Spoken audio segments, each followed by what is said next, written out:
Hello students, this is Ms. Walter and I'm here with Jay Asher.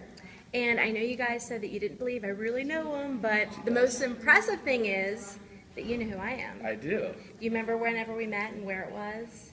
The first time? Because I've met you twice. Where was the Yeah. first time? Philadelphia. Philadelphia, yes. 2009. Yes, and then Chicago. Yes, then Chicago. 2011. That was 2011. Yeah, and your book had just come out 2009. It was starting to get really big, and we Came out said, 2007.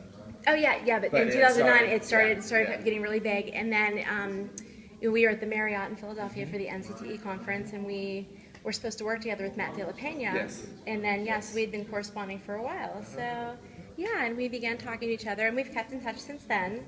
And you've written two wonderful books that my students love, absolutely love. And they are interested in finding out some questions directly from you. I've answered a lot of them saying, oh, he said he did this and he did this.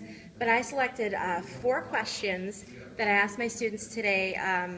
So I just, four of the ones that I thought were really good questions. So what is your favorite book out of the two? Which one do you like better? I can't answer that because they're so very different. And Okay. if they were more similar, if they were both very serious books or both, funnier, somewhat sci-fi books, it would be easier, I think. But they're just so different. It's weird because when I was in high school, The Future of Us would have been probably my favorite book because I loved reading books like that. And what if this were to happen, and how would real teens act if something like that happened? And so it was just a much more fun book to write and think about, obviously. 13 Reasons Why was a very personal book, and people's reaction to it, like I'll probably never have an experience where I write something that just means so much on such a deep level to so many people. And as an author, that's just such a beautiful thing. And so I'll never have an experience like that, and I just absolutely cherish that. So they're so different, and Fair it's enough. hard to tell. Okay, fair enough. Speaking of The Future of Us, there are many twists and turns in the book The Future of Us. What helped you come up with this amazing book? Carolyn and I, when we decided to work together, neither one of us had an idea for a story, so it was fun to figure out what to write about together. And she talked about how when she was in high school having some sort of a relationship problem, her dad said, is it weird to think that somewhere out there is your future spouse? And maybe you know who that person is now, you probably don't, but they're having their own life, you're having yours right now, you'll probably have several relationships before you meet that person, and then that will be your spouse. And wouldn't it be kind of interesting? So that was, some kind of comfort comes from that, knowing that one day you'll find that person, you probably don't know who they are yet. And so we thought, well, what if you could, as a teen, see who you were going to marry? And how would that affect your relationships now? But a lot of books and movies have talked about seeing into the future.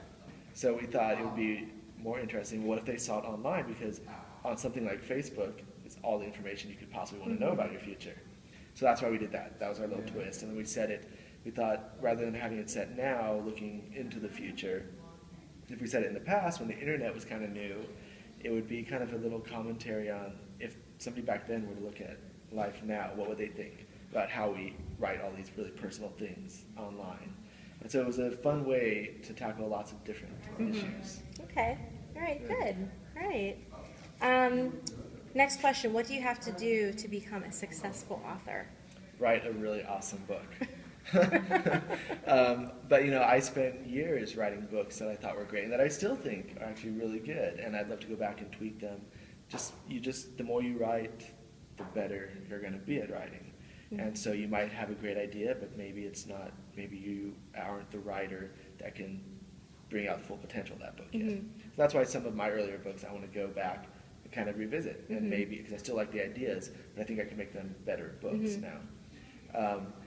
But there's so much luck, too. There are some amazing writers who have great stories that, for whatever reason, just aren't selling. And so it really is perseverance. And one day if you keep at it, you'll hit upon the idea that at that moment is what people are looking for. Okay, alrighty. And then 2 fun questions. What's your favorite movie? Oh, man. It is, okay, I have to preface it by saying it is an awesome movie. And when it first came out, everybody loved it. Men and women were crying in the theaters. But then it became so big that now everybody says, oh, I hated that movie. And then you have to go, no, you didn't. You loved it. But now it's so big and so popular.